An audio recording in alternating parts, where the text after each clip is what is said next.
Assalamu alaikum. Dear students, now today we are going to start our next unit number 2. आज का हमारा topic है Chinese new year, चीनियों का नया साल या चीनियों का साले नो।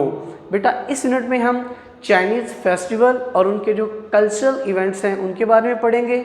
उनके जो दो बड़े फेस्टिवल हैं, एक है स्प्रिंग फेस्टिवल और एक है ऑटम फेस्टिवल। फेस्टिवल क्या है? Festival provide us entertainment and promote good relations in our society. Inshallah, our students will be able to know at the end of the lesson. Actually, there are two objectives of this lesson. First one is know about the festival and cultural events around the world, and second is that know about the purpose of festivals. So please, all the students, open your books at page number 16. Chinese New Year is a holiday.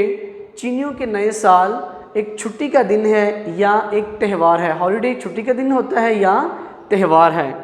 Date celebrates, जो कि मनाया जाता है the beginning of a new year, नए साल के आगाज़ पर, according to the Chinese lunar calendar, चीनी कमरी कैलेंडर के मुताबिक।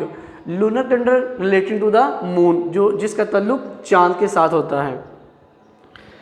चीनी साले नो छुट्टी का त्यौहार है जिसको कमरी कैलेंडर के मुताबिक नए साल का आगाज़ करने के लिए मनाते हैं। It is considered to be one of the most important holidays, इसे सबसे अहम त्योहारों में से एक समझा जाता है फॉर चाइनीज़ फैमिलीज़, चीनी ख़ानदानों के लिए।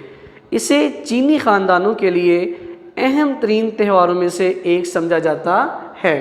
द हॉलीडे इज़ सेलिब्रेटेड, छुट्टी मनाई जाती है विद बिग फैमिली गैदरिंग्स, बड़े ख़ानदानी इज्तिमाआत, गिफ्ट गिविंग, तहाइफ के तबादले, the eating of symbolic foods, अलामती ग़िज़ाएँ तनावुल करने, and display of festive decorations, और रंग बिरंगी सजावटों के नुमाइश के साथ। ऑल फोकस्ड, इन सब का मरकज़ ऑन ब्रिंगिंग गुड लक, खुशकिस्मती को लाना है। किसके लिए? फॉर द न्यू ईयर, नए साल के लिए, and celebrating the coming of spring, और मौसम बहार की आमद का जश्न मनाना होता है। इन चाइना में द लूनर कैलेंडर, कमरी कैलेंडर इज़ स्टिल यूज्ड, अभी भी इस्तेमाल होता है। किसके लिए? टू डिटरमन, तायुन करने के लिए, तय करने के लिए, ट्रेडिशनल हॉलीडेज़, रवायती छुट्टियाँ, लाइक चाइनीज़ न्यू ईयर, जैसा कि चीनियों का नया साल है। सिंस, चूँकि द लूनर कैलेंडर, कमरी कैलेंडर इज़ बेस्ड, इसका इन्हसार होता है on the phases of the moon, चाँद की इश्काल पर या चाँद के मदारिज पर, which has a shorter cycle, जिसका चक्कर छोटा होता है देन द सन, सूरज की निस्बत, यानी जिसकी गर्दिश का दुरानिया सूरज की निस्बत कम होता है। Chinese new year is never on the same day each year, यानी कि चीनी साले नो हर साल एक ही दिन नहीं आता, बट टिपिकली, लेकिन आम तौर पर, fall somewhere between January 21 and February 20, लेकिन अमूमन 21 जनवरी और 20 फरवरी के दरमियान कहीं वाक़या होता है। सेलिब्रेशंस, तकरीबात, कैन एक्चुअली, दर हकीकत, लास्ट, जारी रह सकती हैं अप टू अ मंथ, एक माह तक। तकरीबात दर हकीकत एक माह तक जारी रह सकती हैं। Now we are going to continue our paragraph number 2. Please listen to me carefully. Prior कहते हैं पहले, to the first day of the new year, नए साल के पहले दिन से, यानी नए साल के पहले दिन से पहले।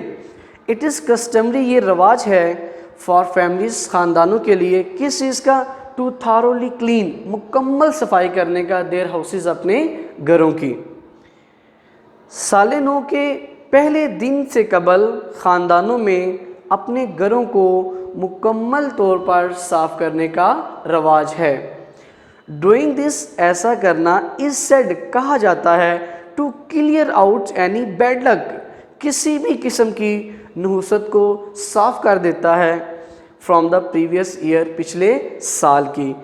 कहा जाता है कि ऐसा करना पिछले साल की किसी भी नहुसत को साफ कर देता है। And to make the house ready, और घर को तैयार किया जाता है किसके लिए? टू एक्सेप्ट, कबूल करने के लिए, गुड लक, खुशकिस्मती को, फॉर द कमिंग ईयर, आने वाले साल की। और घर को आने वाले साल की खुशकिस्मती कबूल करने के लिए तैयार किया जाता है। ऑल क्लीनिंग, तमाम सफाई, मस्ट बी फिनिश्ड, ख़त्म हो जानी चाहिए, before the new years day, नए साल के दिन से पहले, यानी कि तमाम सफाई नए साल के दिन से पहले ख़त्म हो जानी चाहिए।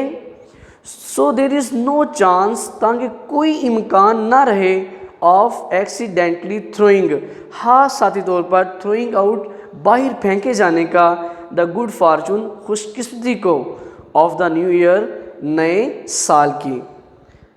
यानी हर किस्म की सफाई साल नौ से पहले मुकम्मल होनी चाहिए, ताकि साल नौ की खुशकिस्मती को हादसाती तौर पर भी घर से बाहर फेंके जाने का कोई इम्कान ना रहे। वेयरिंग ब्लैक, स्याह रंग पहनना, इज़ नॉट अलाउड, इजाज़त नहीं होती, यानी कि काला रंग पहनने की इजाज़त नहीं होती, ड्यू टू इट्स एसोसिएशन, क्योंकि इसका ताल्लुक़ होता है किसके साथ? विद द डेथ, मौत के साथ। हाउएवर, ताहम, वेयरिंग रेड, सुर्ख रंग पहनना, इज़ इनकरेज्ड, हौसला अफजाई होती है, as the colour is associated, क्योंकि इस रंग का ताल्लुक़ होता है with the warding off, warding को कहते हैं टालना, टालने से, किसको? बैड स्पिरिट्स, बद रूहों के, क्योंकि इस रंग का ताल्लुक़ बदरूहों को टालने से जुड़ा होता है।